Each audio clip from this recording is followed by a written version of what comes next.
Yes guys, അങ്ങനെ നമ്മൾ 75 hard successfully ഫെയിലായി. എന്നാലും നമ്മൾ വ്ളോഗ് നിർത്തിയില്ല ഗൈസ്. ടാബ്ലറ്റ് ഇട്ട് നമ്മൾ നേരെ പുറത്ത് വെയിൽ കൊള്ളാൻ വന്നു. അങ്ങനെ നേരെ നമ്മൾ ഫ്രഷായി ഒരു മൾട്ടി വിറ്റമിൻസും കഴിച്ച് ഒരു പഴവും കഴിച്ച് നമ്മൾ നേരെ പോവാണ്. എങ്ങോട്ട് ഗൈസ്? ജിമ്മിലേക്ക്. Yes, Bull Army guys. അങ്ങനെ നമ്മൾ ബുള്ളാർമിയിലെത്തി. ഇന്ന് നമുക്ക് ഫുൾ ബോഡി വർക്കൗട്ടാണ്, അതുകൊണ്ട് സീനില്ല. നമ്മൾ നേരെ വെയിറ്റ് നോക്കി 67 ഉണ്ട് ഗൈസ്, ബട്ട് ഷൂ ഉണ്ട്. നമുക്ക് ഇന്ന് അധികം വർക്കൗട്ട് ഇല്ലാത്തതുകൊണ്ട് നമ്മൾ ഫുൾ ബോഡി ഓരോരോ പാർട്സിനാണ് വർക്കൗട്ട് ചെയ്യുന്നത്.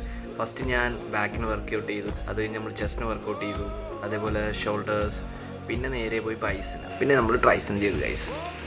അങ്ങനെ നേരെ നമ്മൾ പമ്പൊക്കെ നോക്കി ഗൈസ്. നേരെ വീട്ടിൽ പോയി അങ്ങ് കുളിച്ച് ഗൈസ്. യെസ്, കുളിച്ച് കഴിഞ്ഞ് നമ്മൾ മെഡിറ്റേഷൻ ചെയ്യാൻ വിചാരിച്ചപ്പോൾ റൂം ഭയങ്കര മെസ്സ് ഗൈസ്. അപ്പോൾ തന്നെ ഞാൻ നേരെ റൂമൊക്കെ അങ്ങ് വൃത്തിയാക്കി. കാരണം എനിക്ക് റൂമിൽ വൃത്തിയില്ലെങ്കിൽ ഞാൻ ഭയങ്കര അൺപ്രൊഡക്റ്റീവ് ഗൈസ്. നമ്മൾ നേരെ മെഡിറ്റേഷൻ ചെയ്യാൻ വേണ്ടി പോയി guys. Meditation is so nice. നമ്മൾ നേരെ ട്രേഡിൽ ചാർട്ടൊക്കെ അനലൈസ് ചെയ്തു. നല്ല ട്രേഡൊന്നും കിട്ടിയില്ല, സോ ട്രേഡ് എടുത്തില്ല ഗൈസ്. നേരെ നമ്മൾ പ്രോട്ടീൻ ഫുഡും പിന്നെ ട്രേഡ് ക്ലാസ്സും കൂടെ കണ്ട് ഓഫ് ഗൈസ് ഒരു രക്ഷയില്ല, അപ്പൊളി സാധനം. നേരെ നമ്മൾ ഈവനിങ് ആയപ്പോൾ ഔട്ട്ഡോർ വർക്കൗട്ടിന് വേണ്ടി 45 മിനിറ്റ്സ് പോകണം. സോ നമ്മൾ ഇന്നും അത് പോകാൻ വേണ്ടി എന്താണ് മുള വെട്ടാന്ന് വിചാരിച്ചു ഗൈസ്. കാരണം വീട്ടിലൊരു ട്രീ ഹൗസ് ഉണ്ടാക്കാൻ വേണ്ടിയാണ്.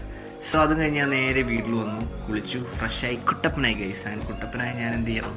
റീഡിങ് ഹാബിറ്റ് നമുക്ക് ബിൽഡ് ചെയ്യണം. സോ റീഡ് ചെയ്യാം, പിന്നെ കുറച്ച് ഡയറ്റ് ഫുഡ് ഇരിപ്പുണ്ട്, അതും എടുത്ത് കഴിച്ച് ഗൈസ്. ലൈഫ് ഇച്ചിരി പ്രൊഡക്റ്റീവ് ആക്കാൻ വേണ്ടി ഞാൻ വിചാരിക്കും ഞാൻ ഡേവിഡ് ഗോവിൻസിനെ ഫോളോ ചെയ്തല്ലോ.